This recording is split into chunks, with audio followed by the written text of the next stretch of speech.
left-hander, and at the chicane, the curbs seem to be much lower, and he reckons that the track could be comfortably a second and a half quicker than it was last year in what are essentially the same cars. So that could be an entertaining little wrinkle into next weekend's proceedings. Well, that is all for next weekend. There'll be a lot of there are already a lot of Hungarian fans here actually in Slovakia. We're not far from the border. Bratislava, the capital, is pretty much on the border with Austria. It's only about a 40-minute drive from Vienna, and we're very close to Hungary here as well. So the Norby Barmy Army are out in numbers already, and with a good weekend in prospect, we're going to hear a lot of them. Well, let's hear from Thiago Monteiro in his Honda. So for the first run, the Mach 3 simulation, we will do, you will lead the first lap, and then you will swap positions, so you go back to the last one. So first lap you are leading, then you start the second chrono lap, and you let the others go. Interesting. So what we saw when we're in Paul Ricard is that whoever got to the first corner first led all the way. And the time is between the start of Mach 3 and when the third and final car crosses the line. So it's the slowest of the cars that actually triggers the end of the 2 laps from a standing start in Mach 3. But here we're hearing, a little bit like we used to see in multi-car qualifying, the towing man on the first lap will drop back, let the others go by, and then pick up the tow at the back for the second lap. So that could be an entertaining new wrinkle. Yeah, and it's different circuit to circuit because obviously you get a huge benefit on the straight from being in a slipstream because the car in front is punching a big hole in the air, which reduces the resistance. But actually in the corners, and there's a lot of corners here in Slovakia, you get a lot of what we call wash, where the slipstream or the air disturbed in the car in front washes the downforce off the car behind. So it will be interesting to see how all that plays out at this circuit, because it's probably going to be more of a challenge than what we saw in Paul Ricard last weekend. Yes, more corners for certain, and as you say, so the car in second and particularly the car in third will be struggling a little more on their tyres. It is only 2 laps, but all the same, you know, when you saw in Paul Ricard it was won by 30 thousandths of a second. Every tiny little detail counts. The leader here as well. The other thing about this long front straight is that when you're leading and they are that close behind you in identical cars, they're going to end up almost running into the back of you, and perhaps that's why they've decided to pop the leader out of the slipstream, although he hasn't done that. Particularly for Honda, because actually their 3 drivers are very closely matched. Obviously, if one driver is a little bit off the other 2, it makes sense in a running order. But Honda, there isn't at the moment really a clear order. All the drivers are very much of a muchness in terms of pace. So that's something else that they're going to have to manage. Now, yes. That's okay. not gone well. Okay, you can almost hear. Right, Plan B. Yeah. But with all seriousness, you know, that's a very, very quick corner. It is aero dependent, very much aero dependent, and Huff didn't have either the line right, or the pace and the balance right, or enough grip to get it round the corner. And so you know, you've got to learn these things, and that is one of the things he's learned. Absolutely. He probably got slight tunnel vision, actually, because Monteiro was very, very close there to running off himself. So it was probably slight tunnel vision. You do get affected by the car in front in terms of which line you pick, particularly when you're trying to tow, because you're trying to maximise that slipstream effect. So you very much want to follow the car in front. Problem is for Huff now, he's got a car full of gravel, probably a damaged floor. And as we saw from the free practice session this morning, Michelis lost probably 12 minutes of the session through a similar incident. Listening back to the radio that we couldn't quite understand from Huffy in free practice 1, he was complaining about a massive vibration. He said, I feel like I'm drunk in turn 1. I'm seeing 4 different apexes. He said, I'm sorry, I know you've heard this before, but the vibration is horrible. It's very weird as well, because the mechanics can't find anything mechanical on the car. So, I mean, they've changed all the floors, they've changed the rear dampers, they've changed as much as they possibly can, but they honestly don't know what that is at the moment. And be interesting to see in this session if we can hear anything on the team radio that says one way or another, or perhaps Alex can get an inside line from Honda. Just saw Jose Maria Lopez adjusting the brake balance, and that's why, just locking the rear a little too much as he turns into that never-ending final corner. So he's cranked it just a couple of turns or little notches on his breaker balance adjuster to give just a little less rear braking. Ted Björk goes fastest. No, Freddie Ekblom follows him across the line and goes faster. Tom Coronel third quickest, ahead of Lopez and Muller, whose first laps were quick.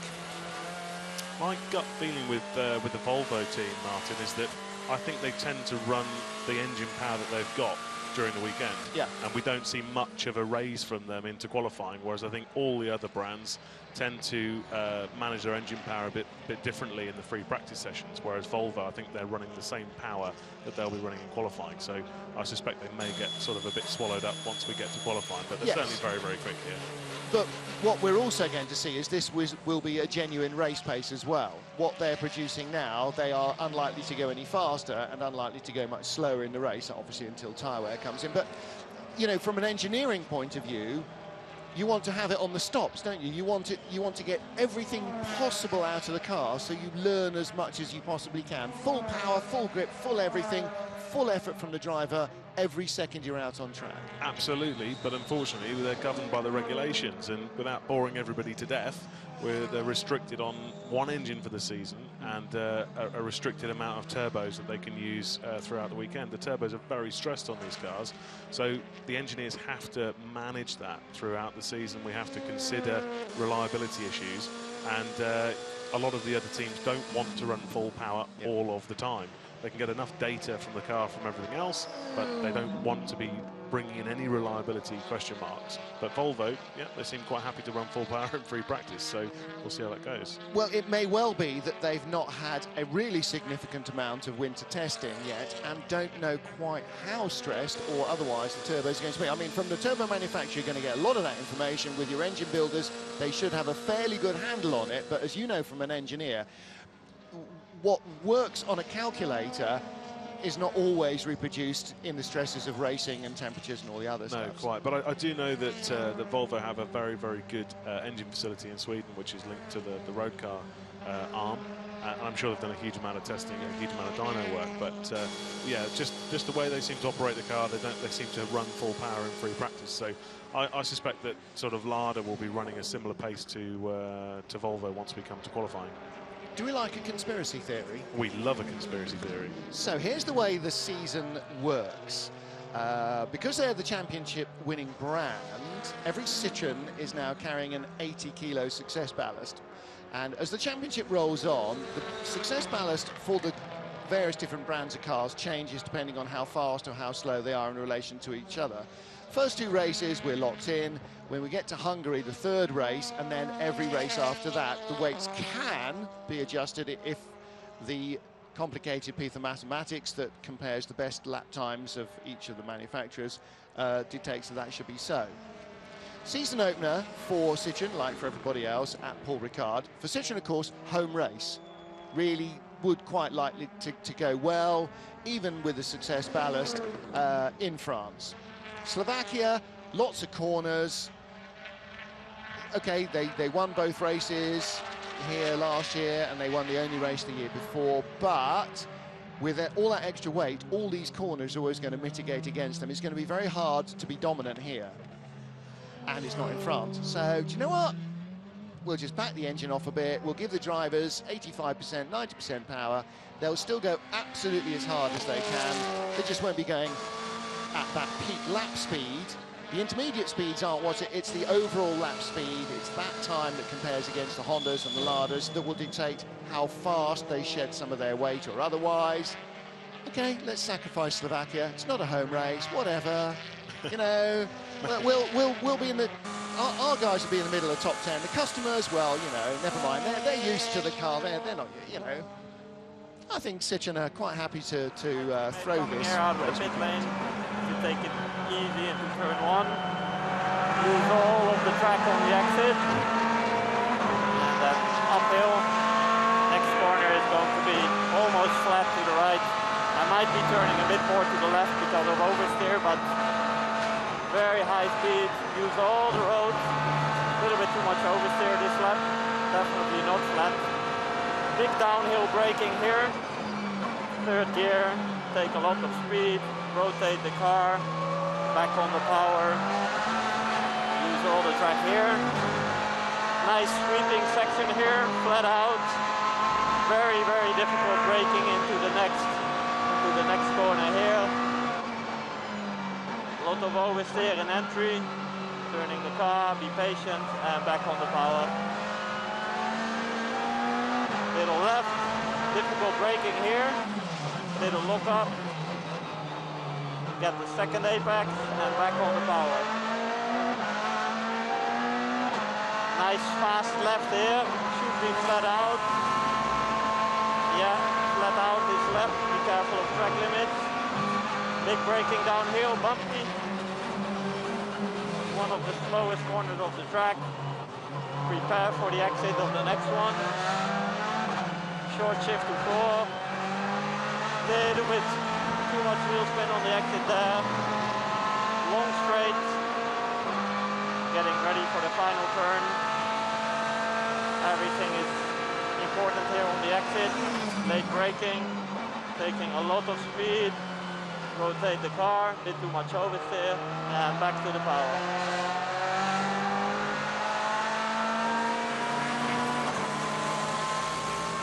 That was one lap of the Slovakia ring.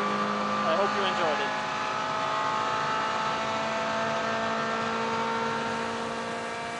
Well, he had a little grassy moment there, didn't he, coming onto the back straight, but unlike Norbert Mikulich last year, didn't go off through the final corner gravel trap. And Norby appears to be exploring that very same runoff area. Exactly as we talk about it, that's the same place. That is the final corner. I think the weather's now going to be a lot more consistent to where it'll be for qualifying. It's 7 degrees warmer than this morning, so I think a lot of teams are now running qualifying sims, and that's why you'll see drivers pushing a little bit more and maybe slightly more prone to making a mistake. But as Ivan cruises out. But again, that's all part of it, isn't it? Is setting himself up, you know, working out where he's going to start the run to build up speed for the lap so he doesn't take too much out of the tyre beforehand. this is one of the circuits that actually has that. Actually, the degradation of the tyres here is very high. Yeah. So in qualifying, I expect to see a lot of particularly the top drivers, sort of almost crawl around the first 2/3 of the lap and only start to build a bit of heat into the car sector 3 because they just need that bite from the tyres for sector 1 on their first flying lap. Ferenc Fischer in the Zengo Motorsport Honda heads back to the pit lane. You can see him currently 4th fastest. So a 2:07.9, and in this morning's first free practice he did a 2:07.45 as his fastest lap. So he's half a second off that. And that shows that nobody's really gone anything like as fast as they did earlier on. Even the Volvos are in the 2-minute 6s. They were down in the 2-minute 5s. Now, a couple of things are going to happen. As the temperature comes up a little bit, the track will start to lose a tiny bit of grip, but there is a bit more rubber going down, quite a lot more gravel going down as well as Coronel loses it out of turn 2. The humidity's gone up quite a bit. Track temperature was 7-8 degrees higher than it was this morning. There's a few things that are changing, and this is one of the circuits that evolves a lot over the weekend. The rubber gets put down each session. The circuit's not very used very much in the winter, so the circuit's what we say very green, not much grip. And therefore, you know, it's very easy for the teams to sort of chase the circuit a little bit. And what I mean by that is that the driver will moan about the grip after session 1. The team then make a change, but actually the circuit's got more grip in itself. So actually sometimes you end up sort of chasing your tail a little bit in that, and that's where the experience comes in, is to not change too much too soon in the weekend. This is the first race of the season here at the Slovakia Ring. The only previous motorsport engagement was back in March. That was Rallycross. So I'm not quite sure which bits of the circuit and which bits of the runoff they used, but that can't have done much to clean the circuit up. From what we've seen this morning, I think some of the drivers on the Rallycross circuit, still think turn 2, I think, is kind of few in the gravel there. Let's hear what Jose Maria Lopez has to say for himself. Track conditions looks really like much lower. I don't know why. Maybe the heat and the wind, but yeah, very slippery. Well, that's often a factor. You know, it wasn't so cold this morning that a few extra degrees are going to take that cold away. It was warm enough that the tyres will be getting a good feel from it, and Now Lopez suggesting maybe as the temperature is rising that we're starting to lose a little bit of grip. And some of that's engine as well, Martin, because yeah. every degree of air charge temperature is roughly a horsepower. Yeah. So actually, you know, the drivers will feel a little bit of that with these engines. Now, you talked about the track being quite hard on the tyre. Is that so many constant radius corners? Is that low grip and therefore the tyre slides a bit more because that really wears them quicker? Or is it just a much more, you know, a rough sandpaper sort of a surface, or a combination? It is a combination. There's a lot of constant radius corners here, and with a front-wheel drive car, you're asking those front tyres to do a lot. You're asking them to change direction, to accelerate, to brake, all through those front tyres. And obviously, the longer they're in a corner, the more heat and stress you're putting them through. But yes, the asphalt also here is quite abrasive in itself. And also the circuit lacks quite a lot of camber. The corners don't lean in so much. And therefore, again, you're asking the tyre to do a lot more. The road's not helping you in any way. There's not that much camber in the corner. So actually, we're just asking a lot of the tyres here. And I think you'll see the Citroens really struggle with the weight on Sunday afternoon. I think they'll be okay over one lap, but yeah, race day tomorrow is going to be a real tyre management game.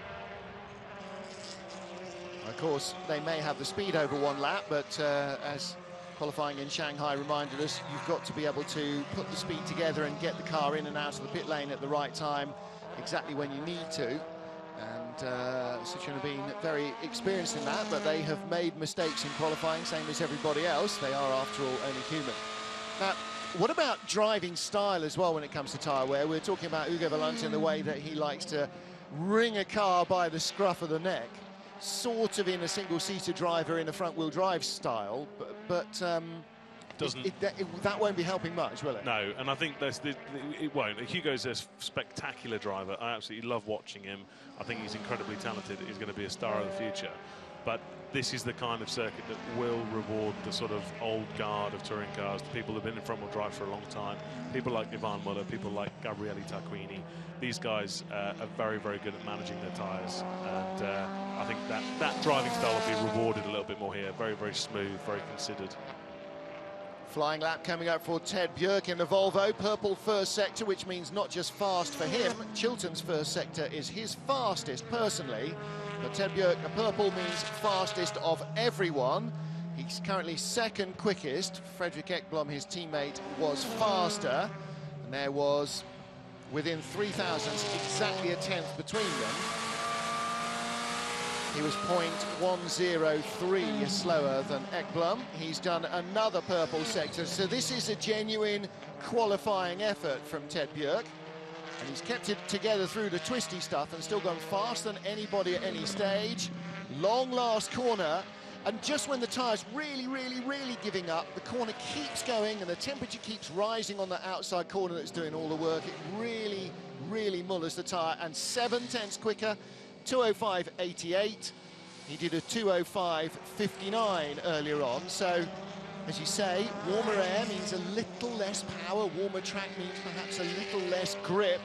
But that is the quickest that we have seen in this session. The first car into the 2:05s. The other thing is with this lap is that last corner is so difficult. It's going on for so long. You can lose so much time. And if you're on a really hot lap, mentally you want to get that corner right, but you can lose everything you've gained the entire lap in a split second in that corner, and you've ruined the entire lap. So it's very, very, very tricky mentally for a qualifying point of view, that you can't be too greedy in that last corner. You've got to just be patient and just get the lap time, because you can take everything in that last corner away. And toss it into the weeds. So Björk, Ekblom, Volvo 1-2, Valente third in the best of the larders, then Montero in his Honda. Tom Chilton fifth in the Citroën, 2:07.2. You watch the Volvo dance on the brakes, and that is a tenth quicker than Chilton went in the first session. Tomo, what's he just done? He is currently 15th, a 2:09.3. That's some way shy of where he was early. First sector, so this is probably his sort of first new tyre run, I would say. It's 2 seconds off what he produced in the first free practice session, so yes. This time should be much better. Only 9 thousandths quicker in the first sector, which shows that he was quite on the limit in the first sector earlier on. First sector is quite simple here, though, so big gains aren't expected there. There's only a couple of corners, but yeah, you're absolutely right. It does take a lot of commitment through there, so he was certainly on it. Yeah, and comes P3. across 0.8 faster. That's very much better. So 2:06.7. That might leave him in that 10th, 11th, 12th kind of area regarding qualifying. And if it's more 10th than 11th and 12th, then he will be a very happy Tomo by the end of the afternoon. I hear on the grapevine that the Chevrolets sort of are allowed to run qualifying power for 1 lap in free practice 2, so I would say that's probably James's sort of top power run for a qualifying simulation. And again, I think that Lada sort of hold back their power until qualifying. So I think that the Ladas are probably going to be 3 to 4 tenths quicker than they can demonstrate in this session, even if they are trying for a qualifying run. And Banani goes 2.3 seconds quicker than his previous best, which leaves him in 16th. Oh. Not that sort of an improvement then. So Nicky Katzberg, who we heard doing our talk around the lap. And again, you know, we talked in the first free practice about how brutal these cars are. If you were in the passenger seat, never having sat in a race car, only ever having been driven even in acceptably fast road cars, your commentary all the way around being, oh my God, oh my God, oh my God. Exactly like that the whole way around. And yet he is not only driving the car close to its considerable limits, but talking to you all the way around about what he's doing in a foreign language. You know, and again with Norby doing that, when Huffy does it, or somebody like Tomo, you know, they're doing it in their own language. When a lot of the drivers do this, they are having to do it in not their own language while driving a car at very close to its ultimate limit. That takes some considerable mental agility. And it's that processing power in the brain that actually allows them to be able to drive the cars the way they can. You or I, given a couple of days, or you with your racing background, you know, would be able to get at least half competently quick on our own. But put other fast-moving machinery around and suddenly all bets are off, because you would just go into a blind panic about who's doing what where and completely lose any control of your own car. No question. And I think, like, it sounds like a very simple metric, but honestly, in terms of how a driver talks to you from the car, is generally a reasonable marker of how good they are. The best drivers talk to the pit wall like we're talking now, very calm and etc., because they have the mental capacity to deal with it. And it's not just that, but when the car's dancing around and you're pushing on a lap, you need to be recording all the information so you can relay that to the engineers when you get back. And it's that mental capacity to be able to understand why you're quick or why you're not quick, and to be able to interpret that and relate that to the team, that makes you and allows you to make those improvements. So really, how much mental capacity a driver has left is critical to how much you can improve. So I know it sounds silly, but just how they talk on the radio is actually quite a good yardstick to how good a driver is. And when you listen to Huff or Ivan, they're normally very calm on the radio and very, like we're talking just now. Yes, yes, yes, leave me alone, I'm doing it already. All of those, you know, we laugh at the frustration that drivers have, but you're right. Again, the same thing. If a normal layman was lapping fast in any car around here, if somebody starts asking them questions in their head, their lap times go to hell in a handcart, because you stop thinking about what's taking up all your focus, which is trying to get round without crashing, and start thinking about something else. And for these drivers, it almost literally takes no more mental focus to drive the car at these sort of speeds than it does for most people to drive down the motorway. Yeah. And they're paying a lot more attention. But you have to have that processing power left, otherwise your spatial awareness is zero, you've got no idea what's going on around you, and you can see that when drivers get into a category where they're plainly out of their depth, because not everybody has the same brain power. You can see somebody who can deal with anything because they're aware of everything around them. Absolutely. And I think Nicky Katzberg is using all of his mental capacity at the moment, because it looks like he's on a new tyre run. Qualifying sim, he's quicker than anybody in the first sector by a tenth, and as we said, it's a very short first sector, so it's impressive. Yeah, half a second up in the middle sector. This will be a qualifying run from Katzberg. I expect him to go really well this weekend. I think so. I think he qualified 4th last year, which was very impressive. But the car's come on a bit, and I think the Citroen being so heavy, there's a real opportunity for him this weekend. He likes the track. He knows it decently well. And as you saw the impassive face of team boss Victor Shapovalov, the Ladas are going quickly. He goes fastest of all, the 2:05.581, which is the 3rd fastest lap we have had recorded here. So the 2 Volvos went quicker in the first free practice. Katzberg could definitely put the cat among the pigeons here. Have Lada ever been on pole?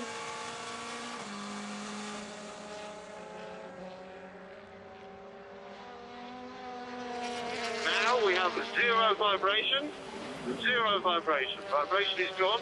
So whatever I destroyed on the front splitter is what's causing the vibration. Whatever I broke, leave it broken. To answer your question, sorry, somebody was just queuing us up for that, so I thought we'd leave that.